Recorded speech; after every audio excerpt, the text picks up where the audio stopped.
Hey guys, and welcome back to Studio One with me, Gregor. Today we're covering one of the two most important mixing tools in your arsenal, and that is the compressor next to the equalizer. A lot of people argue that the equalizer is far more important than the compressor, and often even proudly proclaim that they don't use any compression on their music. And I think part of the reason for that is that compressors are just a bit more of a mystery to people compared to equalizers. You see, an equalizer just has two dimensions. It has an x-axis that says low frequency or low pitch, or high frequency, high pitch, and then it has a y-axis that says make that louder or quieter. Everybody understands that. There's not really the question when to use it. I mean, if something is kind of dull sounding, then you try to brighten that up a little bit. If it's not having enough low end, you try to boost that. That's all good. But what about a compressor? What is a threshold? And when do you use it and why? Well, let's take a look.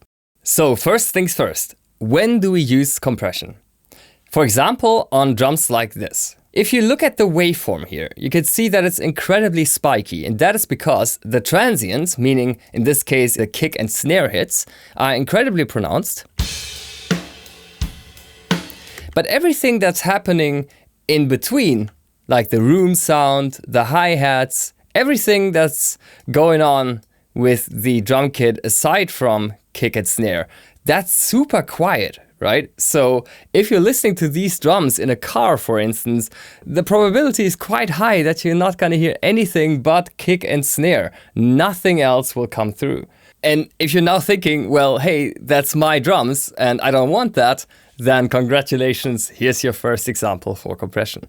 Same with podcasts. How often do you listen to a podcast that's maybe not professionally produced and the microphone levels of both speakers are different? Right? Then you constantly find yourself just dialing the volume on your car up and down, incredibly annoying. And that's what compression can solve so beautifully for us. No automation required, no level fader writing, none of that. Basically, every time that you wish that the volume differences were smaller, that's when you should think compression. Similarly to when you think, these drums aren't bright enough, you think equalizer, more treble, right? That's how I want you to think of compression also. Too much difference in volume. The whispered parts of a vocal performance, for instance, are too quiet and the shouted parts are too loud. Compression, right? Every time we bring volumes closer together, think compression. Good. With that out of the way, let's see how the compressor can get us to something that looks more like this. All right? Without any automation or any editing required on the clips themselves. To do that, we go to Studio One's browser, as always, the trusty effects section, and you find the compressor right here. You can drag and drop that directly onto any channel. And the compressor that you see here is pretty much a textbook compressor that works similarly to how 80 to 90% of all compressors out there would work. Of course, there's a couple of notable exceptions. There's been a lot of very famous compressors that work differently. But if you're learning this Studio One compressor, you're going to find your way around pretty much every compressor out there. So I can't encourage you enough to learn this one properly. And that's why today I want to talk you through all of the controls to give you a better understanding, not just of this compressor, but all compressors in general. The most important values, arguably, are threshold and ratio right here. They are the bread and butter that make the entire compressor mechanism work. So what do they do? Well, threshold is kind of listening to the incoming signal. So in this case, it would be my rock drums, right? And it waits for a level spike that is meeting the set threshold. So if this is set to 0 dB, which is 0 dB full scale here in this digital mixing environment, meaning the loudest possible almost, then the compressor does nothing. Okay? Only when the threshold is met, that's when the gain reduction starts that you set with the ratio. For example, if we have a threshold of minus 20 dB, okay? And there's a signal coming in that's 10 dB higher than that, then those 10 dB are going to be attenuated by the compressor, in this case with the ratio 2:1. So those 10 dB that are shooting over the threshold are now just 5 dB, half as loud. So all of these peaks, for instance, that we're seeing here on this drum waveform would be attenuated and just half as spiky.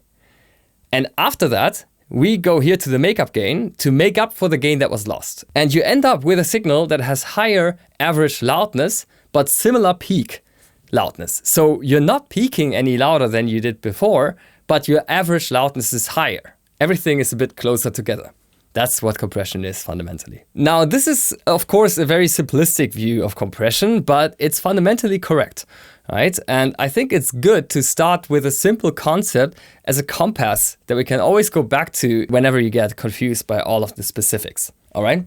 So why don't we just go ahead and try what we've learned here on these rock drums. So I have my compressor ready to go. I put the threshold all the way back to 0. I put ratio 2:1, and I don't touch any of the other controls just yet. All right, so let's hit play. And as you can see, the compressor is not doing anything. Right, I'm turning it on and off. No difference at all. There's probably a couple of people who would say, this is so much better already. Okay, now we're going to lower the threshold until we can see the gain reduction, a yellow line here in the display. And that means that the compressor is actually reducing peaks now that are going above 17 or minus 17 dBFS. You can already see on the waveform that would happen every time these spikes occur. And this sounds kind of worse now, right? But that's also just because we have a quieter signal. This is what the makeup gain is for. We're reducing all of this gain now on the transients. And now we make up for the gain that was lost. Meaning we end up with higher average loudness, but same peak level, ideally. Okay, good. Now to deepen our understanding a little bit, let's make a visual comparison of the drums without compression and with compression. And for that, we're going to use the trusty command that we've already covered in one of my latest videos, mix down selection. This allows you to instantly mix down any selection of events in Studio One, including the insert effects, onto a new track. We just do that here for instructional sake, so we're not trying to replace anything. I just want to show you these waveforms side by side. Just look at the difference between these two waveforms. Okay. See all of this stuff that's happening between the kicks and the snares, for instance. On the second waveform here, let me just color this differently so you can see it more clear. Oh, sorry, I have both selected currently. Let me just go ahead and do it this way. Right? That's way louder on the compressed signal, but the peak level is still the same, pretty much. So here you can really see what the compressor has done. It brought forward the room of the recording. Now, of course, you can argue how much sense that makes in a mixing context right now. You probably want to use that with the mix knob here for parallel compression. This means you have like the original signal and you mix like an overcompressed signal to find the best of both worlds, which can be really nice. Maybe like this. Without compression and with. Moving on, now that we have a better understanding of threshold ratio, let's look at the other controls. I'm just going to go ahead and remove the compressor again, also remove the mix down. We just want to start with a clean slate, add the compressor again from scratch. So we set the threshold and ratio and talk next about attack and release. So attack and release are values that you also find on pretty much every compressor out there, with a couple of exceptions, but not many. And attack means how long does the compressor wait with the gain reduction after the threshold has been met. So in a way, the attack on a compressor does the opposite of what it does on a synthesizer. On a synthesizer, if you set a long attack, that means it takes a while until you hear a sound and you won't get a snappy sound with a long attack. On the compressor, if you want a snappy sound, you should make the attack longer, because then the transient that makes the snappiness, the click, is being let through, and only after that the gain reduction starts. And you can hear that very nicely on these drums as well. So if I turn the attack up, you can hear how the original peaks are coming through again. And it goes to a point where the compressor doesn't even do anything anymore, because the attack is causing a delay that's so long that the compressor doesn't react to anything. And if you go really, really fast, then these transients are being completely shaven off, so to say, right? And this would be the most drastic approach in making everything the same volume. This is the preferred method of 2008 mastering engineers. Now I have to stop. Then we have release. Release means how long does the gain reduction go on after the threshold has not been met anymore? As a rule of thumb, you could say if you want to just balance the volumes over time, then you should probably go for medium or longer release times. And if you want to avoid pumping at all costs, like if you want to prevent that the gain reduction is still going on as the next transient is already there, then you should go for a faster release just to make sure that no more gain reduction occurs as the next kick drum hits, for instance. But that's always kind of a balance that you have to find. If you're interested in the kind of attack and release times that I prefer for various applications, then you should definitely check out my compression masterclass exclusive on PreSonus Sphere as a video series. It would be awesome if you would check it out and let me know your feedback. If you're concerned about pumping, then you could also try the adaptive button right here. The adaptive button is kind of helping you to set the attack and release times depending on the incoming signal. Studio One is trying its best to assist you then. And auto is the setting to go for if you're not comfortable to set attack and release yourself. But if you want to have the most creative freedom, you should probably not use the auto mode and dial in attack and release yourself, because it's just an amazing way to really shape a sound to your liking with a bit of practice.